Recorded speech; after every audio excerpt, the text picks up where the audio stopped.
You spend nearly a third of your life somewhere you cannot describe. Every night you close your eyes, and the person you know yourself to be simply stops. Not paused, not resting, stopped. The awareness that has been with you every moment since you can remember vanishes completely. And you have never once thought to ask where it goes. You have been doing this every single night of your life, and treating it as the most ordinary thing imaginable. But here is what makes it strange. Nobody has ever watched their own consciousness leave. Nobody has ever stood at the threshold and watched the lights go out from the inside. One moment you are there, then you are not, and the hours in between belong to a version of you that leaves no witness. Which raises a question almost nobody thinks to ask. Where does your consciousness actually go when you sleep? Not where does your brain go? Not what does your body do? Where does the thing you experience as yourself, the awareness, the presence, the voice in your head that never stops, where does that go? Most people think the answer is obvious. It rests. It recharges. It sits quietly in the dark waiting for morning. Consciousness is like a phone screen, and sleep is just the phone turning off to save battery. But that explanation has always been incomplete. Because if consciousness simply switched off at night, like a screen going dark, it would switch back on in exactly the same state it left.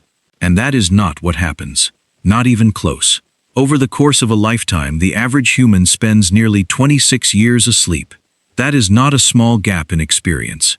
That is a third of an entire life spent somewhere consciousness is not fully present and not fully absent. And the real answer to where it goes during those hours is far stranger than anything the phone screen metaphor can contain. In 1953, two researchers at the University of Chicago made a discovery that changed everything scientists thought they understood about the sleeping mind. Nathaniel Kleitman and Eugene Aserinsky were observing sleeping infants when they noticed something that made no sense. Even in deep sleep, the baby's eyes were moving rapidly beneath their eyelids.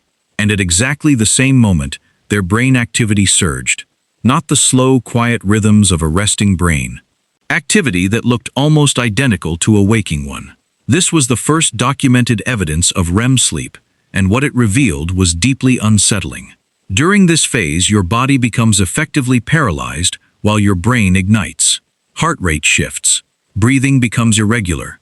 Neural activity climbs almost to waking levels. In some measurable ways, your sleeping brain is more active than your conscious one, which immediately destroyed the obvious explanation. If sleep is rest, why is your brain burning enormous energy in the middle of the night when nothing is supposed to be happening? Something else was happening, something that had nothing to do with rest. Then, in the 1980s, a neuroscientist named Giulio Tononi began developing a theory that sounded almost disturbing when stated plainly. What if sleep is not mainly for resting the mind at all? What if sleep is for erasing parts of it?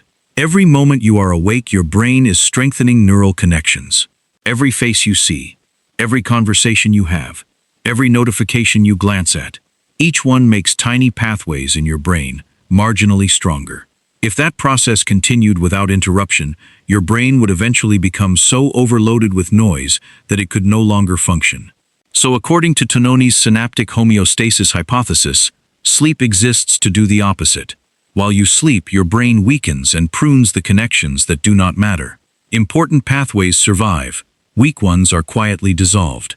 Your brain is making decisions about what deserves to exist and what deserves to disappear. Not in the morning, not consciously, in the dark, while you are not there to supervise. This idea was not speculation. In 2003, researchers at the University of Wisconsin found that animals deprived of sleep could not consolidate memories correctly. The information arrived, but the organization failed. Then came the scans. Modern imaging technology revealed that during deep sleep, cerebrospinal fluid moves through the brain in slow, rhythmic waves, clearing away metabolic waste that accumulated during waking hours, including the proteins most strongly associated with Alzheimer's disease. Your sleeping brain is not switched off. It is cleaning itself, editing itself, making decisions about who you will be tomorrow. And here is where things become genuinely uncomfortable. Because the editing happening while you sleep is not limited to memories and waste products. It reaches directly into your emotional life. Researchers at Harvard Medical School found that emotional experiences do not simply store themselves during sleep. They replay. In altered forms. Your brain reprocesses the embarrassment from this morning, the fear from last week, the grief you thought you had put away, the attraction you have not yet admitted to yourself. Not passively, actively. It changes the emotional weight of those experiences while you are unconscious, which means something strange and slightly unsettling is true.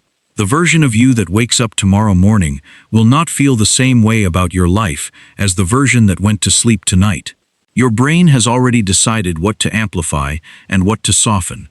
You did not make that decision. You were not there. You are being emotionally rewritten every single night by a process you cannot observe, or supervise, or interrupt. But here is the part most people never think about. The consciousness that vanishes when you sleep has not always vanished in the same way. In the early 2000s, historian Roger Ekirch at Virginia Tech uncovered more than 500 historical references across centuries of records describing something called segmented sleep. For most of human history, people did not sleep in one continuous block. They fell asleep after dark, woke naturally around midnight, stayed awake for 1 or 2 hours, then slept again until dawn. This pattern appeared in medieval court documents, in personal diaries, in medical texts, in literature across cultures and centuries. During the midnight waking period, people prayed, had conversations, reflected, made love by candlelight, then returned to sleep as naturally as they had left it. Which means the thing millions of people experience today as a symptom of insomnia, waking at 2 in the morning with a racing mind, may not be a malfunction at all. It may be your consciousness following a rhythm so old that it predates every artificial light source ever invented. Artificial lighting erased that pattern. Factory schedules buried it further. Your nervous system never agreed to the change. It simply had no choice. The consequences of that disagreement are measurable, and they are everywhere. In 2022, the CDC estimated that more than a third of American adults are chronically sleep-deprived. Rates of anxiety, depression, obesity, and cardiovascular disease all rise sharply alongside disrupted sleep. Your consciousness evolved inside a rhythm that no longer exists in any modern city on Earth. Every night it tries to return to something the modern world has made permanently impossible. Your nervous system is ancient, your environment is not. And those two realities collide inside your skull in the dark while you lie there wondering why you cannot sleep. Which leads to the thought that should genuinely unsettle you. If consciousness is what you experience as yourself, then sleep temporarily dissolves it every single day. Your awareness disappears. Your sense of time stops. Your identity breaks apart into fragments, dreams, unconscious processes, electrical activity firing across billions of neurons, in patterns nobody fully understands. Then hours later it reassembles, and you simply assume the version that returns is the same version that left. But how would you ever prove that? The you that existed before sleep is already gone. Its emotions have been adjusted. Its neural connections have been pruned. Its memories have been edited by a process that operated entirely without its knowledge or consent. Your brain survived the night, but the exact configuration of mind you carried into sleep did not. Something slightly different opened its eyes this morning and decided without hesitation that it was still you. Maybe that is the real answer to where your consciousness goes when you sleep. It does not go anywhere. It is taken apart. And every morning what returns is not the original, but a reconstruction, built from the same pieces, carrying every memory, convinced without question that it is the same person who closed their eyes the night before. You close your eyes every night, believing you will wake up as yourself. But your brain has been changing in the dark the entire time, quietly deciding what stays, quietly deciding what stays. And by morning, another version of you steps back into the world, carrying only the pieces your brain decided were worth keeping.